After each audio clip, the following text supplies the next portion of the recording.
안녕하세요. 라글페 서바이벌 경매 19년 차 경매 전문가 라굴프입니다. 자, 앞으로 제가 유튜브 강의를 시작하기는 하는데, 아직 제 유튜브를 잘 보지도 못해요. 그런 사람이 경매 강의를 하기 위해서 지금 테스트하고 있는 영상입니다. 근데 그냥 테스트를 하는 게 아니라, 자, 진짜 경매꾼, 가짜와 다른 진짜 경매꾼이 뭐가 다른지, 저는 19년 동안 특수물건 전문가로 활동을 해온 사람입니다. 남의 물건 컨설팅을 한다거나 책으로 공부를 해서 자, 특수물건 얘기를 그렇게 많이들 하는데 도대체 사건 번호 가지고 나오는 강사들이 없죠. 아니면 남의 물건 컨설팅을 한다거나 상담을 해주면서 곁다리로 어깨 너머로 말도 안 되는 그런 설명하시는 분들. 자, 첫째, 이런 분들 전부 가짜예요. 답이 없습니다. 이렇게 얘기하면 굉장히 많은 곳에서 공격을 받을 수도 있겠지만 사실 별로 그런 개의치 않습니다.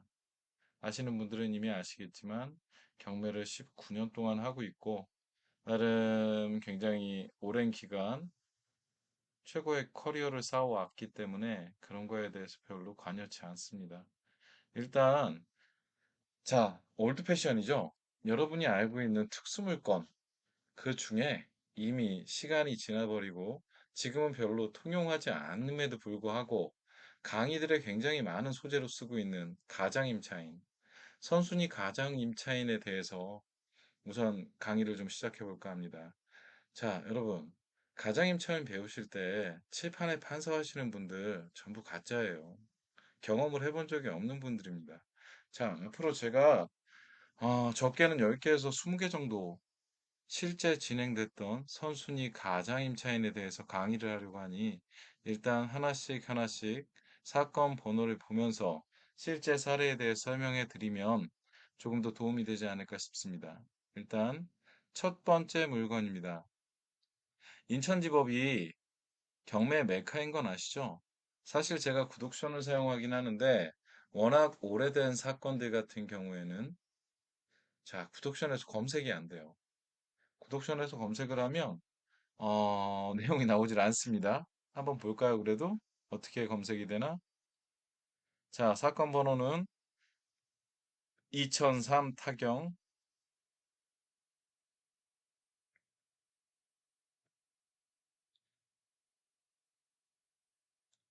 52335번입니다. 자, 지금 구독션에서는 어떻게 나오는지 한번 볼게요. 자, 감정가 낙찰가만 나오죠? 2004년 11월 8일 날 제가 받았던 물건입니다. 여기에 대해서 기본 데이터베이스가 아무것도 나오질 않아요. 이래서 여러분에게 제가 강의를 해드리고 싶어도 구독션에서는 이걸 설명을 해드릴 수가 없기 때문에 실제 자, 이 당시에는 구독션이 있지 않았던 때예요. 그래서 이때는 저도 지지 옵션이라는 걸 보고 있었고 여기서 보시면 사실 이 지지 옵션 같은 경우에도 시간이 워낙에 오래 지나다 보니까 이게 사실 낙찰이 제가 받기 전에 5번 됐던 물건이에요. 재매각으로 5번이 올라왔던 물건인데 이유를 한번 살펴보겠습니다. 자, 왜 그럴까요? 말소 기준 권리가 되는 춘천축협의 저당권은 2000년 4월 3일 2,600만 원의 채권 최고액을 가지고 있는 저당권입니다. 원금은 얼마일까요? 자, 여러분 대부분 원금에 대해서 잘 모르시는 분이 있는데, 자, 이 2,600만 원이 전부 은행에서 빌려온 자금이 아닙니다. 나누기 1.2나 1.3으로 나눠보시면 원금이 나와요. 딱 떨어지는 금액이 나오는데 춘천축협에서는 130%의 채권 최고액을 설정해 놓은 겁니다. 나머지 30%는 어디에 사용되느냐? 연체 이자라든가 경매 진행 비용까지 미리 계산을 해서 근저당, 폭넓게 저당권을 설정해 놓는 거예요. 자, 그렇게 되면 여기서 가장 문제가 되는 사람이 누굴까요? 92년에 전입한 사람이 벌써 2명이나 있어요. 정병철이라는 사람이 92년 8월 8일. 자, 그리고 정웅섭이라는 사람은 92년 8월 8일, 날짜가 같아요. 보니까 정병철의 자라고 합니다. 자, 이렇게 전입이 두 사람이 되어 있고, 이 사람은 계약서에 확정일자를 2003년 5월 30일 날 받아놓고, 배당을 2003년 5월 30일 날 배당 신청을 하게 됩니다. 그런데 지금 보시다시피 이 사람들이 전입은 말소 기준 권리보다 빠르고, 확정일은 한참 뒤에요. 경매 신청이, 임의 경매 신청이 있은 후에 확정일자를 받았죠. 자, 의심은 가요, 여러분. 의심은 가시죠? 의심은 가서 낙찰을 굉장히 여러 번 하고 재매각이 됐었어요. 여기에 지금 나오는 건 한 번뿐이지만 원래는 매각이 5번 정도 됐던 물건입니다. 마지막에 2004년 11월 8일 날 제가 저희 어머니 앞으로 낙찰을 받아서 대금을 지급할 때까지 총 제가 받았을 때가 6번째 낙찰이었습니다.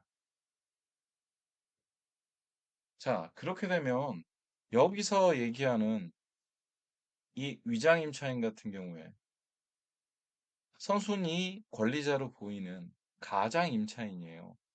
이런 경우에 이 당시에는 아무도 이 가장임차인에 대해서 책임을 지지 못하고 5천만 원이라는 걸 물어주고 나면 감정가보다 훨씬 비싸요. 감정이 4,700인데 전세금이 5천이래요.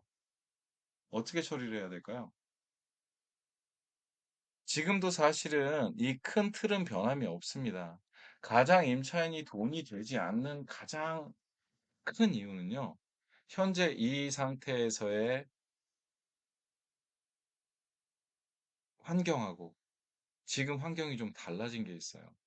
어떤 환경이 달라졌냐면 이 당시에는 자, 여러분들이 지금 유튜브 강의하시는 강사분들도 계시지만 이 분들조차도 자, 선순위 임차인 설명을 하게 되면 자, 받아서 이 사람이 가짜라는 게 판명이 나면 대박입니다. 실제 그렇게 강의를 했어요. 그런데 입찰하지 마세요.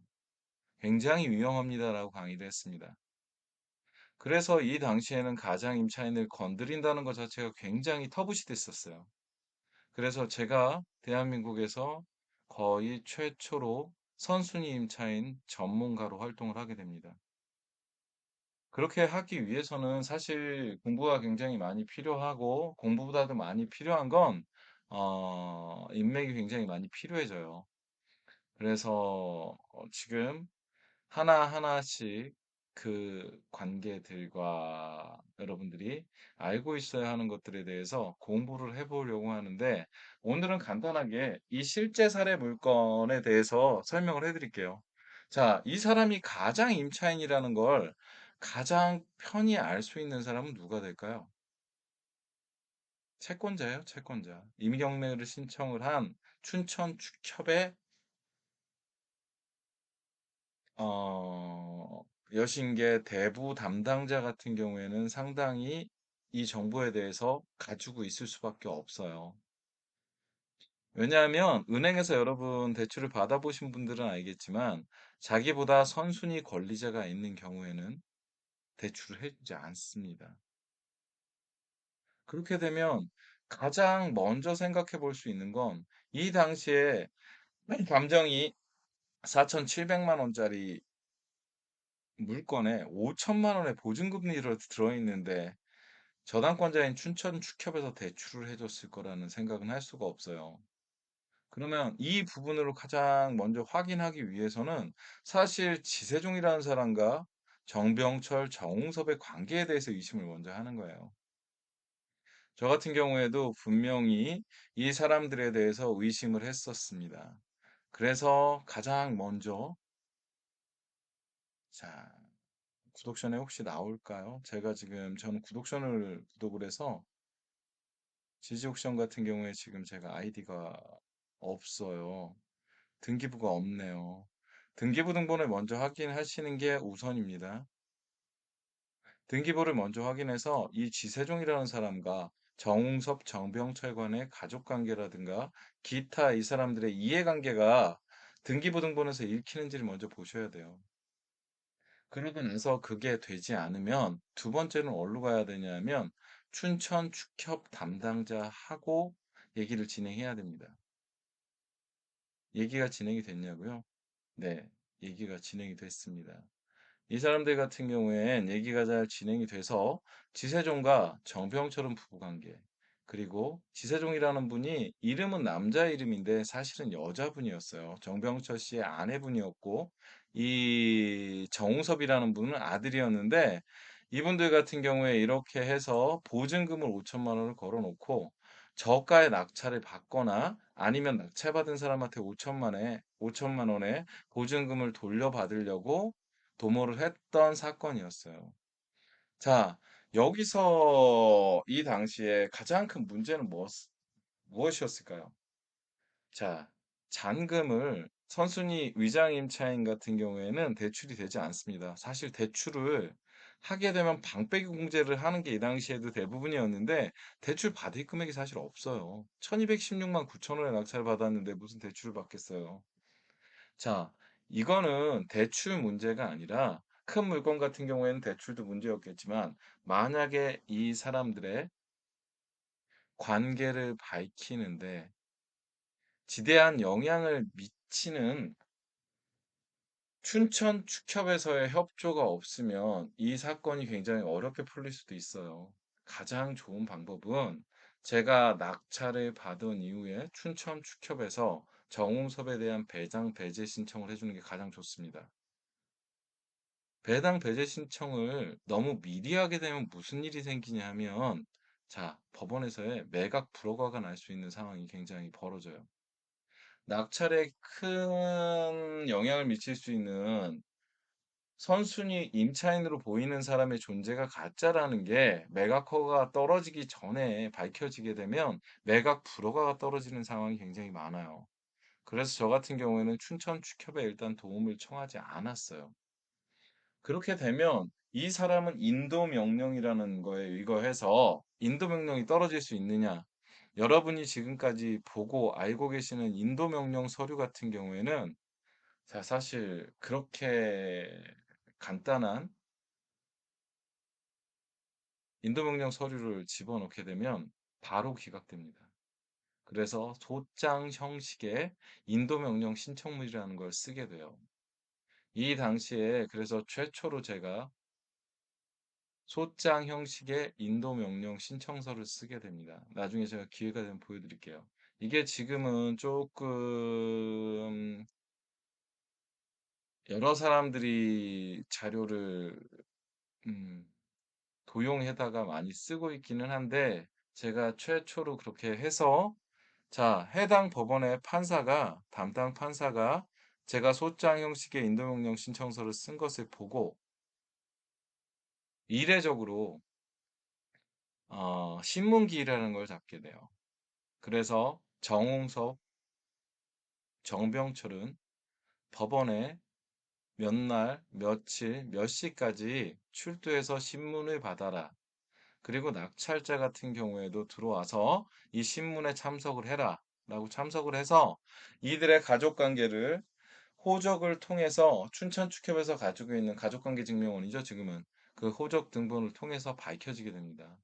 그래서 그날 바로 인도 명령으로 처리가 돼요.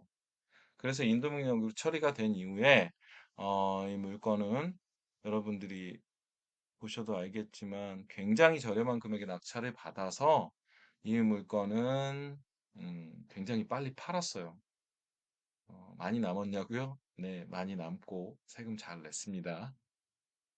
일단은 가장 여러분이 잘못 알고 계시는 부분에 대해서 실제 낙찰을 받아보지 않은 사람들이 선순위 임차인이라든가 가장 임차인이라든가 이런 부분에 대해서 강의를 하는 게 제가 볼 때 너무 터무니없었기 때문에 지금 첫 강의로 가장 임차인 강의에 대해서 처음 올려봤습니다.